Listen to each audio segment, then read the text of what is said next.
2 minggu lagi kan melahirkan. Jadi juga kajiannya juga tadi temanya pas banget sih sama kondisinya Aurel juga kan, tentang anak, gimana stimulasi menjadi parenting lah. Jadi benar-benar buat bekal. Bonusnya teman-teman yang hadir yang ikut mendoakan Aurel juga dapat ilmu juga, kayak aku juga tadi dapat ilmu yang bermanfaat banget gitu. Ternyata parenting mendidik anak laki-laki dan perempuan berbeda, kayak gitu sih. Lebih yang kumpul ya, doa bersama, kajian ilmu yang bermanfaat, dan pastinya sama-sama ngedoakan mudah-mudahan Aurel lahirannya lancar, selamat ibu dan anaknya, lahirnya sempurna tidak kurang satupun, baik fisik maupun lahir batinnya gitu. Pastinya itu sih yang diutamain di acara yang tadi gitu. Kak, ada sedikit kan tentang postingan kakak yang Kalista ditinggal sama kakaknya nih. Oh iya, jadi alhamdulillahirobbilalamin Ipe kan kemarin pulang dari pesantren di Yaman. Kebetulan memang yang pesantren dulu itu pesantren Ar-Rusyud, dimana Ipe juga belajar dari basic banget di situ, masya Allah, alhamdulillah.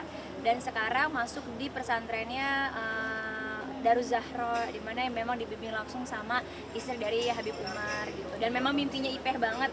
Sebenarnya karena Ipeh udah 8 bulan di rumah, aku juga jadinya kayak lepasin gaya, kayak berat juga karena udah dapet anak gadis, udah kayak teman, kegiatan kemana-mana berdua, di rumah juga selalu sama dia gitu. Tapi haknya Ipeh kan belajar, bukan nemenin ibunya, bukan nyenengin ibunya. Tapi kita sebagai orang tua harus tahu bahwa ya dia harus berangkat. Sama Kalisa pun dan adik-adik yang lain sebenarnya juga ngerasa kehilangan banget, soalnya udah di rumah kan dari 2 tahun nggak bareng, tiba-tiba di rumah bareng 8 bulan harus ditinggalin, pasti ya kehilangan anggota keluarga. Terus jauh kan, beda sama anak-anak teman-teman yang lain di pesantren kan nggak terlalu jauh, ini kan jauh banget gitu. Jadi Kalisa tuh udah ngerti kalau ketemu laginya udah dibilangin sama Ipeng, insya Allah paling cepet 2 tahun lagi ya dek. Jadi dia kayak lama banget, Kalisa 6 tahun dong, Kalisa udah big dong. Dulu waktu ketemu Kalisa 2 tahun, sekarang Kalisa udah 4 gitu. Jadi kayak dia udah nalarnya udah nyambung, makanya dia lebih melo dibandingin kakak-kakaknya yang lain. Tapi Ipe sendiri perubahannya seperti apa sih? Apalagi kan dia jarang pulang ke rumah sampai 2 tahun. Perubahannya, ya itu aku bilang, masya Allah pastinya. Bahkan aku banyak banget diajarin juga sama Ipe, banyak dikasih ilmu-ilmu yang dia dapat dari Tarim gitu. Itu juga yang buat aku menjadi semangat untuk kirim balik, meskipun rasa hati sebenarnya berat banget, tapi aku ngerasa kayak anak aku insya Allah akan lebih bermanfaat. Apalagi yang aku titipin ke guru yang memang sudah sangat kita percayai dan bahkan kita kagumi gitu. Jadi buat aku kayak ini luar biasa banget, satu-satunya apa ya, kebanggaan orang tua kan ketika anak-anaknya tumbuh menjadi anak-anak soleh dan soleha. Jadi itu aja yang kita tanemin sama Habib. Habib juga pas kali IP-nya udah nyampe gitu baru berasa kayak sepi ya. Biasa makan Habib selalu teriak Ipe turun gitu. Itu dia yang kayak agak-agak melo juga sebenarnya. Cuman kalau Habib kan lebih gengsi melonya gitu. Ipe di mana sih Kak sekolahnya? Saya berantem. Cara mau operasi umur. Oh iya. Jadi karena tumor jinak, kemarin tuh dia request, Bun, aku udah istiqomah pakai cadar, aku pengennya dioperasinya semuanya cewek semua, bisa nggak? Nah kemarin kita kondisi dengan waktu yang sangat mepet tuh sangat susah, dan kalaupun bisa operasi, recovery-nya takes time lagi. Akhirnya dia istiqoroh, dia putusin bahwa Bun setelah belajar aja aku baru operasi, karena ini juga kan tumor jinak, ya memang diangkat boleh nggak boleh gitu. Jadi dia memilih setelah belajar aja, karena sebenarnya dia masya Allah excited banget untuk belajar di Daruz Zahra. Tapi worry nggak sih? Kan tumor kan nggak ada yang tahu nih takutnya gimana. Makanya kemarin kita cek dulu gitu kan, karena alhamdulillahnya udah dicek tumornya tumor jinak dan juga memang insya Allah nggak berbahaya. Insya Allah aman, dan di sana juga kan bisa dikontrol karena ada adiknya Habib gitu. Jadi aku juga nggak ninggalin dia sendirian di negeri orang gitu, karena yang bikin lega adalah ada pamannya dia sendiri di dekatnya dia. Dan juga kan memang syaratnya dalam Islam kan kalau pergi jauh apalagi harus bersama dengan mahramnya. Jadi ada adiknya Habib, alhamdulillah kita juga jauh lebih tenang. Awalnya seperti apa sih Kak sampai akhirnya Ipe kena? Gak ada sih, ada benjolan aja di kaki, tiba-tiba gak nyaman, makin lama makin besar, terus kalau udaranya dingin dia ngerasa ngilu yang luar biasa gitu. Jadi kebetulan yang ada itu di apa, kayak berakar gitu, kayak gimana ya, kayak brokoli gitu, aku kasih lihat fotonya.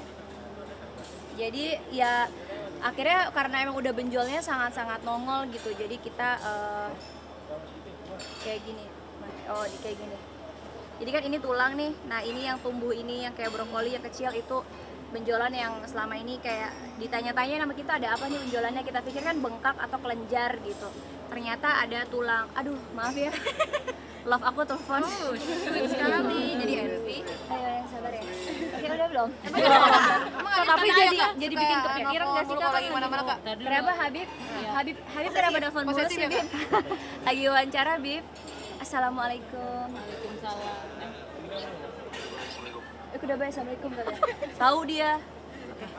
Ya gitu. Jadi kalau Habib ya pasti aku kemana-mana share live vlog. Habib pun sama, bukan hubungan yang toksik, tapi inilah Islam gitu. Islam itu penuh dengan keterbukaan, nyaman gitu kan, mawadah warahmah, dimana kita sama-sama nyaman. Jadi aku juga nggak perlu report dimanapun, Habib bisa cek lokasi aku. Sama kayak aku juga bisa cek lokasinya Habib anytime. Kalau ada telepon satu sama lain, selalu angkat, jam-jamnya waktu makan selalu saling mengingatkan. Itu yang bikin rumah tangganya jadi insya Allah dunia akhirat. Apa? Kalau posesif suami wajib, dalam Islam suami wajib menanyakan istrinya, memberitahu, justru istrinya yang nggak wajib posesif sama suami gitu. Posesif gimana kalau istri posesif? Kalau istri posesif ya sebenarnya kan kalau istri melakukan dosa ditanggung suami. Kalau suami kan dosa dia sendiri. Ya kalau suami yang tahu diri, tahu iman, ya kan tahu mana benar mana baik mana buruk. Alhamdulillah suami aku udah tahu ilmunya, udah punya ilmunya, apalagi aku udah tahu dia seorang guru, jadi aku nggak perlu khawatir, titipin sama Allah aja gitu. Kak, tapi tumornya jadi bikin Ipe kepikiran nggak sih, kan ini mau sekolah lagi? Enggak sih, alhamdulillah Ipe anak yang masya Allah juga ya, dia percaya bahwa segala sesuatu itu terjadi atas izinnya Allah, jadi dia menanggapinya santai aja, kayak tenang-tenang aja sih masya Allah. Obatnya seperti apa kak? Medis kah apa herbal? Enggak, sekarang kita medis lah pasti. Jadi sekarang ya sementara kalau memang dingin dia bilang kalau rasanya ngilu dia memang ada obat yang painkillernya aja buat sementara. Aku selalu kasih support nggak setiap harinya gitu buat Ipe supaya nggak kepikiran. Enggak, banding setiap hari menghubungin anak di Yaman itu cuman bisa sebulan sekali. Oh jadi ada yang lain, kejar biar banyak cerita lu. Cepetan kejar. Aliyah tadi di dalam berhijab gimana kakak?